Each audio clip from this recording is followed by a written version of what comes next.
What's up, everybody? This is Billy Mills with the Gospel Biz, and our verse of the day comes from John chapter 10, verse 20, which says, "For it is not you who speak, but the Spirit of your Father who speaks through you." This is an amazing verse, and the truth is the context is jam-packed with significance. Jesus in John chapter 10 has sent out his disciples, and the first thing it says when he sends them out is that he gave them authority.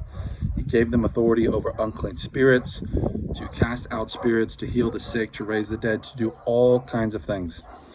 Now, the verse of the day doesn't really refer to that mission about not worrying about what you're going to say, but God's going to speak through you through the Holy Spirit. But the reality is, after this mission, after casting out demons, after healing people, Jesus says, you're going to be hated.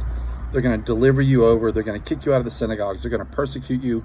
And eventually you're going to be drugged before kings and rulers, and you're going to be under trials and tribulations, and they're going to try to kill you.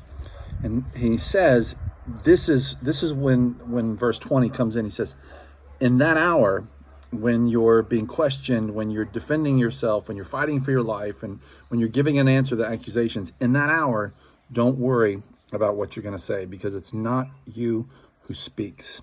It's the Spirit of your Father who's going to speak through you.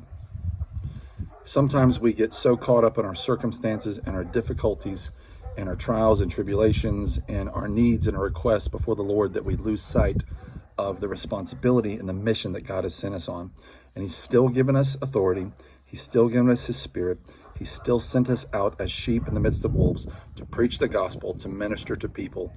And when the consequences come, when the persecution comes, when those question us and want to know what we're doing and why we're doing it, don't worry about what you're going to say, because it's not your message. It's not your defense. The Spirit of God is going to speak through you. The Spirit of God is going to defend you. God's going to do his work, because remember, he sent you in the first place to do ministry, to preach the gospel. Let God defend you when the persecution comes.